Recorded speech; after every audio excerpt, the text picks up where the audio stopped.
बिस्मिल्लाहिर्रहमानिर्रहीम। तमाम देखने और सुनने वाले दोस्तों को अस्सलाम वालेकुम। जी दोस्तों, आज का जो हमारा लेक्चर होगा वो क्राइम के हवाले से होगा, जुर्म के हवाले से होगा कि बेसिकली जुर्म होता क्या है, किन सूरतों में जुर्म सरजद होता है और आपके अगेंस्ट FIR होती है या फिर आपके अगेंस्ट कोई जो डिपार्टमेंट है आपके अगेंस्ट क्रिमिनल जो कार्रवाई है वो इनिशिएट करती है, उसकी वजह क्या बनती है।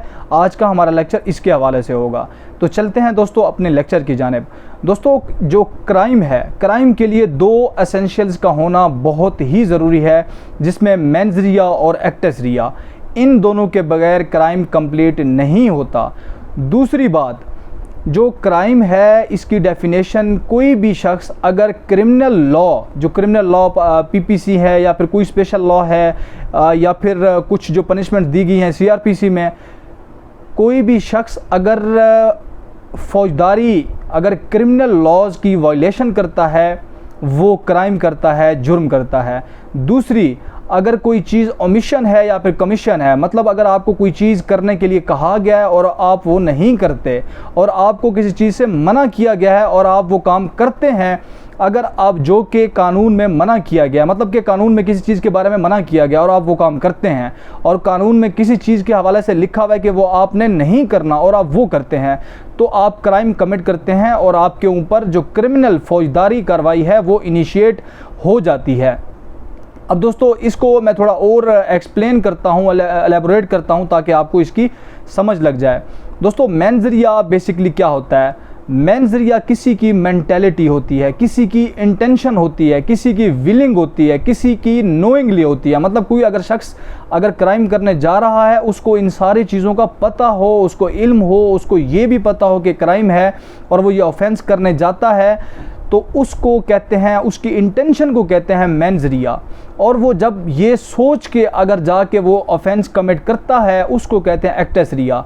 मतलब उसने प्री प्लान एक बैठ के सोच समझ के एक प्लानिंग की कि किसी के घर मैंने जाके चोरी करनी है, डकैती करनी है, किसी को कत्ल करना है, किसी को हर्ट करना है, इस हवाले से वो नियत करके अगर जाता है तो वो क्राइम उस सूरत में जाकर कंप्लीट होता है और उसके ऊपर फौजदारी की कार्रवाई, क्रिमिनल की कार्रवाई अमल में लाई जाती है।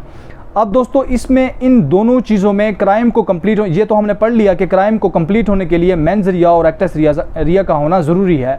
एक्ट्रेस रिया मतलब होता है आप एक्शन करते हैं, मेंस रिया का मतलब होता है आप सोचते हैं, दिमाग से पहले प्री प्लान करते हैं, या फिर आपको उस चीज़ के नताइज का पता होता है कि ये कानूनन ये चीज़ गलत है और आप फिर भी वो काम करते हैं। ये दोनों चीज़ें दोस्तों क्राइम के लिए बहुत ही ज़्यादा ज़रूरी हैं। अगर ये दोनों चीज़ें नहीं हैं तब क्राइम कमिट नहीं होता।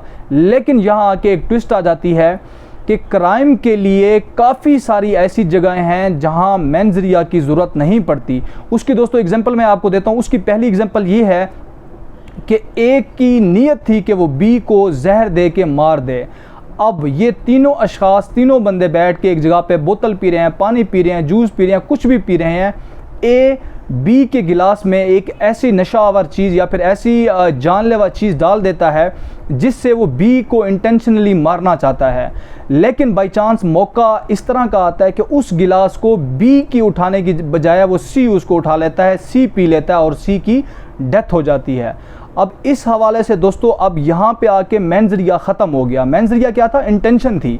मतलब इस शख्स की A की इंटेंशन थी कि मैं B को कत्ल करूँ, लेकिन वो गिलास आके C ने उठा लिया, C ने वो गिलास आके जूस का था वो पी लिया, उसकी डेथ हो गई। अब यहाँ इसकी इंटेंशन तो नहीं थी, उसकी इंटेंशन B को मारनी थी। अब मरा C, क्या उसके खिलाफ कानूनी कार्रवाई नहीं होगी? दोस्तों, उसके खिलाफ लाजमी कानूनी कार्रवाई होगी। बेशक उसमें मेंस रिया इसमें नहीं था, उसका मेंस रिया किसी और को मारने से था। अब दोस्तों चलते हैं एक दूसरी एग्जांपल की तरफ ताकि आपको मेंस रिया के हवाले से क्लियर हो जाए। दोस्तों, दूसरी एग्जांपल इसकी ये है कि एक शख्स गाड़ी चला रहा है, उससे कोई शख्स कत्ल हो जाता है, वो उसकी ब्रेकें फेल हो जाती हैं या कुछ भी हो जाता है, दूसरे बंदे की उससे कत्ल हो जाता है। उसके कत्ल के दौरान या फिर उसकी वहाँ इंटेंशन नहीं थी, मतलब मेंस रिया नहीं था, लेकिन इसका मतलब हरगिज़ ये नहीं है कि उसके खिलाफ 302 की कार्रवाई नहीं होगी। उसके खिलाफ जो 322 की कार्रवाई है वो लाजमी होगी, क्योंकि शख्स की कत्ल हो चुका है। अब दोस्तों इस हवाले से मेंजरिया के हवाले से काफ़ी सारी जजमेंट्स भी हैं, हाई कोर्ट्स की भी हैं, सुप्रीम कोर्ट की भी हैं। तो ये था आज का हमारा लेक्चर क्राइम के हवाले से कि क्राइम को कंप्लीट होने के लिए दो चीज़ों का होना ज़रूरी है। एक एक्टस रिया जहाँ वो एक्शन जाके करता है, एक मेंजरिया कि वो चीज़ को सोच के प्री प्लान करके जाता है। फिर हमने नेक्स्ट जाके पढ़ा कि क्राइम को कंप्लीट होने के लिए मेंजरिया का भी होना ज़रूरी नहीं है, जो हम दो एग्जाम्पल से जाके बात को क्लियर कर चुके हैं कि इंटेंशन का होना ज़रूरी है। अगर कोई शख्स एक्टस कर देता है, मतलब एक्शन ले लेता है, वो जो इलीगल काम है, जो कानून के खिलाफ है, जो क्रिमिनल लॉज की वायलेशन है वो करता है, तो उसको पनिशमेंट लाजमी मिलेगी। थैंक यू सो मच दोस्तों, अपना ख्याल रखिएगा। अल्लाह हाफिज़।